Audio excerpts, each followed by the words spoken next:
ಮುಖ್ಯಮಂತ್ರಿ ಡಿಕೆ ಶಿವಕುಮಾರ್ ಅವರಿಂದ ಬರ ಪ್ರದೇಶ ವೀಕ್ಷಣೆ. ಚಿತ್ರದುರ್ಗ ಜಿಲ್ಲೆಯ ಹಿರಿಯೂರು ತಾಲೂಕಿನ ಯರಬಳ್ಳಿ, ವದ್ದಿಕೆರೆ, ಐಮಂಗಲ ಗ್ರಾಮಗಳ ರೈತರ ತಾಕುಗಳಿಗೆ ಭೇಟಿ ನೀಡಿ ಶೇಂಗಾ, ಸೂರ್ಯಕಾಂತಿ, ಮೆಕ್ಕೆಜೋಳ, ತೊಗರಿ ಬೆಳೆಗಳ ಪರಿಸ್ಥಿತಿ ಅವಲೋಕಿಸಿದ್ದಾರೆ ಸಿಎಂ ಡಿಕೆ ಶಿವಕುಮಾರ್. ಚಿತ್ರದುರ್ಗದ ಮುರುಘಾ ಮಠದ ಪ್ರಗತಿ ಪರಿಶೀಲನಾ ಸಭೆಗೂ ಕೂಡ ಆಗಮಿಸಿದ್ರು. ಬಳಿಕ ಬರ ಪ್ರದೇಶ ವೀಕ್ಷಣೆಯನ್ನ ಮಾಡಿದ್ದಾರೆ.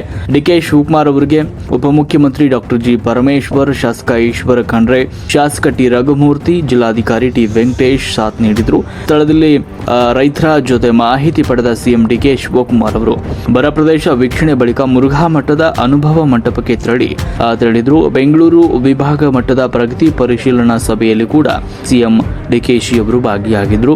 9 ಜಿಲ್ಲೆಗಳ ಸಚಿವರು, ಶಾಸಕರು, ಹಿರಿಯ ಅಧಿಕಾರಿಗಳು ಸಭೆಯಲ್ಲಿ ಉಪಸ್ಥಿತರಿದ್ದರು.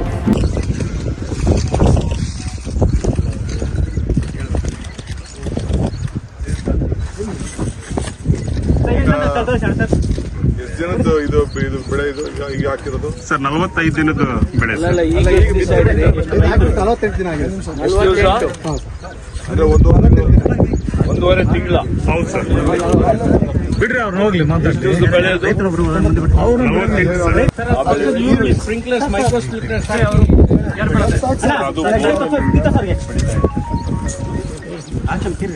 ಇಲ್ಲಿ ಬ್ಲಾಕ್ ಗಿಡ ನೋಡಿ ಸರ್.